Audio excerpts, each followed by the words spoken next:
मेरे साथ बहुत खास मेहमान इस वक्त हैं। डॉक्टर विवेक नांगिया हमारे साथ हैं, head pulmonology, Max hospital Saket Delhi में कार्यरत हैं। बहुत बहुत स्वागत है डॉक्टर नांगिया हमारे शो पर आपका। थैंक सर, यू दीपक कितनी जी। टेंशन वाली बात है ये? अ, अभी तक की जो रिपोर्ट्स आई हैं उनसे तो ऐसा लगता है कि ये ज्यादा इन्फेक्शस नहीं है या इंडिया में आने की संभावना कम है, किंतु फिर भी हमें चौकन्ना रहना बहुत ही जरूरी है। देखिए क्या होता है कि जब भी कोई एक नया प्रकार का वायरस आता है जिसकी तरफ हमारी इम्यूनिटी नहीं है बिल्कुल भी, सो वो डेफिनेटली उससे रिस्क हमारे को ज्यादा हो जाता है। एक वायरस होता है जिसको ऑलरेडी आप जानते हैं, आपकी बॉडी उसको पहचानती है, तो जैसे एक्सपोजर होता है एंटीबॉडीज अवेलेबल होती हैं, उसको इमीडिएटली फाइट कर लेती हैं।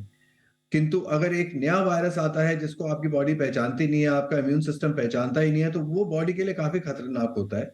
बिल्कुल वैसे ही जैसे कोविड था। अभी तक जो इन्होंने देखा है, उन्होंने देखा है कि ह्यूमन टू ह्यूमन ट्रांसमिशन इतना ज्यादा नहीं है इस वायरस का, किंतु क्योंकि ये बिल्कुल ही नया वायरस है और रेस्पिरेटरी वायरस है, जब भी रेस्पिरेटरी वायरस होगा तो उसका मोस्टली जो ट्रांसमिशन होगा वो through droplet and through air ही होगा।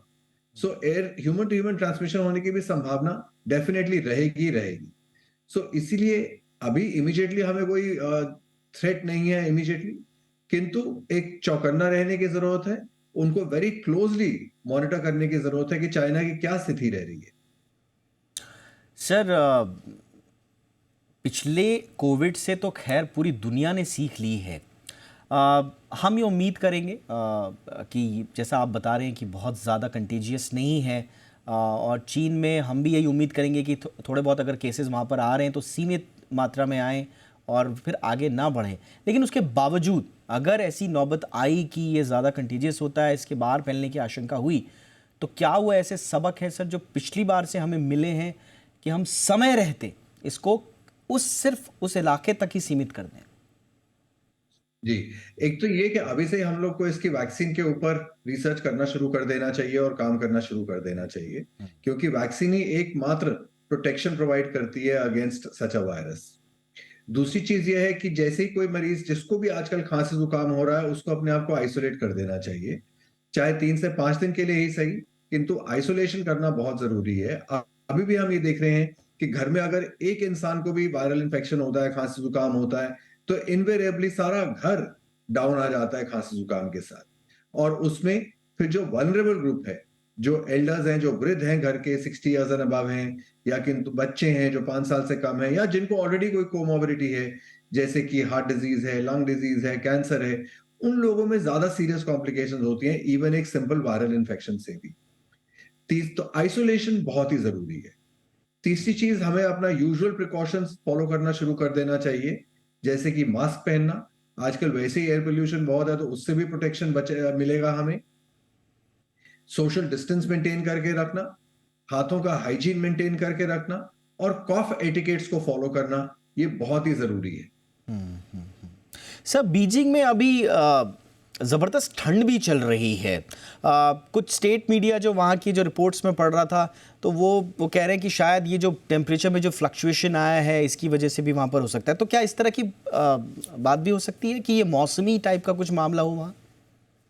हाँ, हो तो सकता ही है। Basically it can be a very controlled kind of N outbreak. अभी तो इसको हम आउटब्रेक ही कह रहे हैं। सिर्फ नॉर्दर्न चाइना में ही देखा गया है और सिर्फ बच्चों में ही पाया गया है। एंड यूजुअली ये भी वो एक जूनोटिक वायरस ही है जो बर्ड से ह्यूमंस में आया है। सो डेफिनेटली हो सकता है सिर्फ लोकलाइज्ड ही रह जाए, किंतु जो नंबर्स हैं वो बहुत ही स्केरी हैं। 7,000 पेशेंट्स एक दिन में, इतना के जो पीडियाट्रिक हॉस्पिटल्स हैं उनके, वो संभाल ही नहीं पा रहे हैं वर्कलोड। सो डेफिनेटली अभी तक चाहे वो कंट्रोल्ड है, अभी तक चाहे वो सीमित है एक एरिया में ही, किंतु फैलने की संभावना हमेशा ही रहेगी।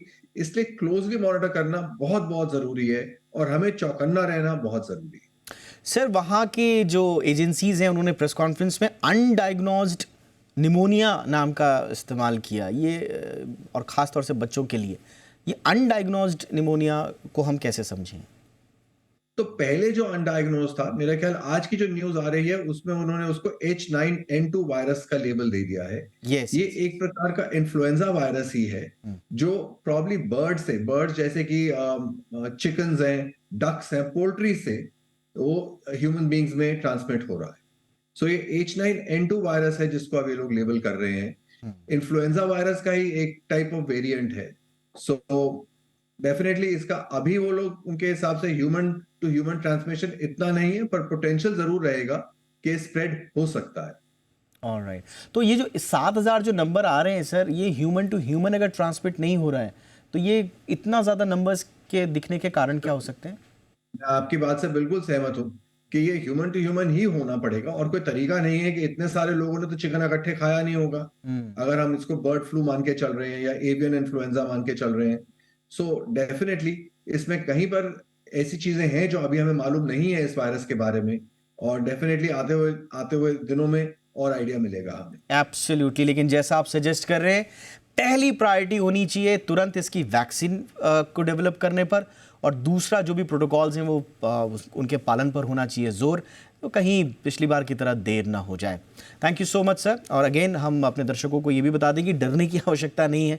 हम हमेशा इस तरह के शोज़ डराने के लिए नहीं, बल्कि अपने एक्सपर्ट्स के राय के बाद आपको सिर्फ सतर्क करने के लिए कहते हैं, और आप ही को नहीं, हमारी जो एजेंसीज़ हैं और सरकार हैं उनको भी, ताकि जो वॉइसेस हैं एक्सपर्ट की वो आप तक जा पाएँ। Thank you so much sir, आपने वक्त निकाला हमारे लिए।